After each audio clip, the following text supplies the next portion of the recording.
Petrol ಡೀಸೆಲ್ನ ಮಿತವಾಗಿ ಬಳಸುವಂತೆ ಪ್ರಧಾನಿ ಕರೆ, 1 ವರ್ಷದವರೆಗೆ ಚಿನ್ನ ಖರೀದಿಯೂ ಕಡಿಮೆ ಮಾಡಿ ಅಂತ ಮನವಿ. ಮೆಟ್ರೋ, ಸಾರ್ವಜನಿಕ ಸಾರಿಗೆ ಹೆಚ್ಚು ಬಳಸಿ ಅಂತ ಹೈದರಾಬಾದ್ನಲ್ಲಿ ಕರೆ ಕೊಟ್ಟ ಮೋದಿ.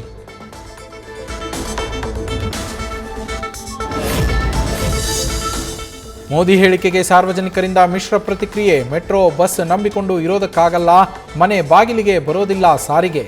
ನಾವು ಬೈಕ್, ಕಾರುಗಳನ್ನು ಬಳಸಲೇಬೇಕು ಅಂತಿರುವ ಸಾರ್ವಜನಿಕರು.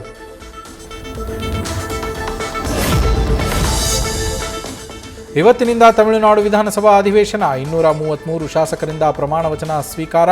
ನಾಳೆ ವಿಧಾನಸಭೆ ಸ್ಪೀಕರ್, ಡೆಪ್ಯೂಟಿ ಸ್ಪೀಕರ್ ಆಯ್ಕೆ ಬಳಿಕ ಬಹುಮತ ಸಾಬೀತುಪಡಿಸುವ ಸಿಎಂ ವಿಜಯ್.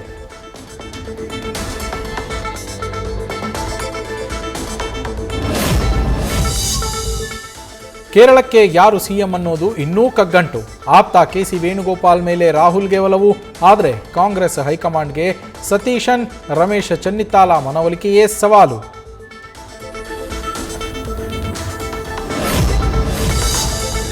ಅಭಿಮಾನೋತ್ಸವದಲ್ಲಿ ಮುಂದಿನ ಎಲೆಕ್ಷನ್ ನಾಯಕತ್ವದ ಹೊಣೆ ಬಿಎಸ್ವೈ ಹೆಗಲಿಗೆ. ಪಕ್ಷದಲ್ಲಿ ಯಡಿಯೂರಪ್ಪ ಮಾತಿಗೆ ಮನ್ನಣೆ ಹಿನ್ನೆಲೆ ಅಮಿತ್ ಶಾ ನಿರ್ಧಾರ. ಸಂಪೂರ್ಣ ಬಹುಮತದ ಬಿಜೆಪಿ ಸರ್ಕಾರ ತರುವುದಕ್ಕೆ ರಾಜ್ಯ ಪ್ರವಾಸಕ್ಕೂ ಸನ್ನದ್ಧ.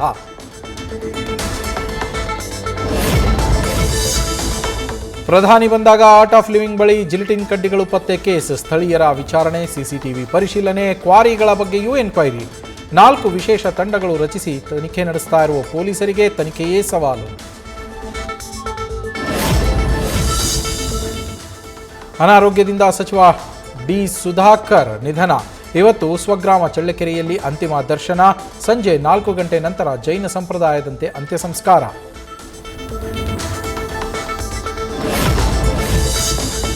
ಇನ್ನೂ ಬಗೆಹರಿಯದ ಹರಿಹರ ಪಂಚಮಸಾಲಿ ಮಠದ ವಿವಾದ. ಲೆಕ್ಕ ಒಪ್ಪದ ಭಕ್ತರಿಂದ ದೇವಸ್ಥಾನಕ್ಕೆ ಬಂದು ಆಣೆ ಮಾಡಲಿ ಎಂಬ ಸವಾಲ್. ಆಣೆ ಮಾಡಿದರೆ ಸಮಾಜ ಒಪ್ಪುತ್ತೆ, ಇಲ್ಲದಿದ್ದರೆ ಹೋರಾಟ ಎಂದ ಮಾಜಿ ಶಾಸಕ ಶಿವಶಂಕರ್. ಮಂಡ್ಯ ವಿವಿಯಲ್ಲಿ ಪುಸ್ತಕ ಖರೀದಿ, ಸಿಬ್ಬಂದಿ ವೇತನದಲ್ಲಿ ಅವ್ಯವಹಾರ.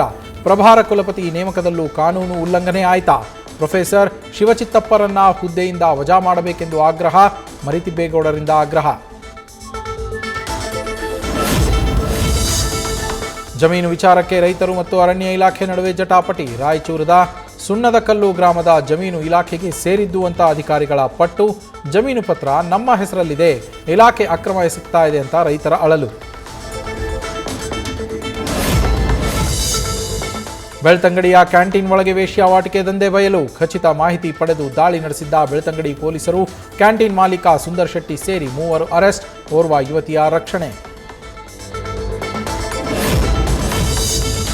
ರಾಯಚೂರಿನ ಪಿಆರ್ಇಡಿ ಕಚೇರಿಯಲ್ಲೇ ಫುಲ್ ಎಣ್ಣೆ ಪಾರ್ಟಿಗಾಗಿ ಕಚೇರಿಯನ್ನೇ ದುರ್ಬಳಕೆ ಮಾಡಿಕೊಂಡ 15ಕ್ಕೂ ಹೆಚ್ಚು ಸಿಬ್ಬಂದಿ.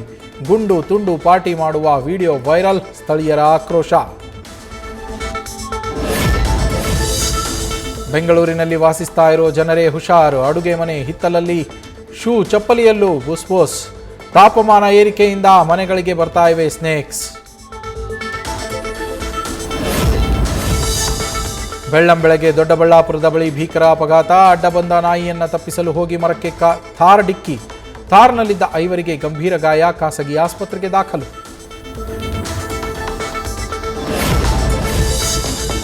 ಬೆಳಗಾವಿಯಲ್ಲಿ ಡಾಂಗೆ ಪ್ಲಾಸ್ಟಿಕ್ ಕಂಪನಿಗೆ ತಡರಾತ್ರಿ ಬೆಂಕಿ. ಲಕ್ಷಾಂತರ ಮೌಲ್ಯದ ವಸ್ತುಗಳು ಸುಟ್ಟು ಭಸ್ಮ. ಶಾರ್ಟ್ ಸರ್ಕ್ಯೂಟ್ನಿಂದ ಬೆಂಕಿ ಹೊತ್ತಿಕೊಂಡಿರುವ ಶಂಕೆ. ಹಾರ್ಮುಸ್ ಬಳಿ ಪಾಶ್ಚಿಮಾತ್ಯ ಯುದ್ಧ ನೌಕೆಗಳ ನಿಯೋಜನೆ. ಇದು ಬಿಕ್ಕಟ್ಟಿನ ಪರಿಸ್ಥಿತಿಯನ್ನು ಮತ್ತಷ್ಟು ಹೆಚ್ಚಿಸಲಿದೆ ಎಂದ ಇರಾನ್ ಉಪವಿದೇಶಾಂಗ ಸಚಿವ. ಜಲಸಂಧಿ ಬಳಿ ಯುದ್ಧ ನೌಕೆಗಳನ್ನು ನಿಯೋಜಿಸದಂತೆ ಎಚ್ಚರಿಕೆ. ಮಂಡ್ಯ ಗ್ರಾಮೀಣ ಪ್ರದೇಶದಲ್ಲಿ ಮೈನವಿರೇಳಿಸಿದ ಎತ್ತಿನ ಗಾಡಿ ಓಟ. ಅಘಲಯ ಗ್ರಾಮದಲ್ಲಿ ನಡೆದ ರಾಜ್ಯ ಮಟ್ಟದ ಸ್ಪರ್ಧೆ. ಎತ್ತಿನ ಗಾಡಿ ಓಟದ ಸ್ಪರ್ಧೆ ನೋಡಿ ರೋಮಾಂಚನಗೊಂಡ ಜನ.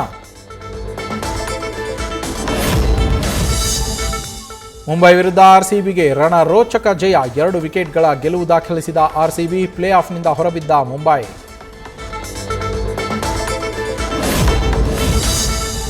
ಲಕ್ನೋ ವಿರುದ್ಧದ ಪಂದ್ಯದಲ್ಲಿ ಸಿಎಸ್ಕೆಗೆ ಗೆಲುವು. 19.2 ಓವರ್ಗಳಲ್ಲಿ 5 ವಿಕೆಟ್ಗಳನ್ನು ಕಳೆದುಕೊಂಡು ಗುರಿ ತಲುಪಿದ ಕಿಂಗ್ಸ್. ಪ್ಲೇ ಆಫ್ ಪೈಪೋಟಿ ಮತ್ತಷ್ಟು ರೋಚಕ. ನವೀನ್ ಸಜ್ಜು ನಟನೆಯ ಲೋ ನವೀನ ಸಿನಿಮಾ ಟ್ರೈಲರ್ ರಿಲೀಸ್. ಅಪ್ಪಟ ಮಂಡ್ಯ ಗ್ರಾಮೀಣ ಸಿನಿಮಾ ಟ್ರೈಲರ್ಗೆ ಪಾಸಿಟಿವ್ ರೆಸ್ಪಾನ್ಸ್. ಈಗಾಗಲೇ ಹಾಡುಗಳು ಸೂಪರ್ ಹಿಟ್. ಮೇ 15ಕ್ಕೆ ಚಿತ್ರ ಬಿಡುಗಡೆ. ಸ್ಪಿರಿಟ್ ಸಿನಿಮಾದ 4ನೇ ಹಂತದ ಚಿತ್ರೀಕರಣ ನಾಳೆಯಿಂದ ಸ್ಟಾರ್ಟ್. ವಿವೇಕ್ ಒಬೆರಾಯ್ ಜೊತೆಗಿನ ಫೈಟ್ ಸೀಕ್ವೆನ್ಸ್ಗೆ ಭಾರೀ ರಿಹರ್ಸಲ್. 100 ಫೈಟರ್ಗಳ ವಿರುದ್ಧ ಸೆಣಸಾಡಲಿದ್ದಾರಂತೆ ಪ್ರಭಾಸ್. ನ್ಯೂಸ್ ಫಸ್ಟ್ ನಿರ್ಭೀತಿಯಿಂದ ನಿಮ್ಮ ಪರವಾಗಿ.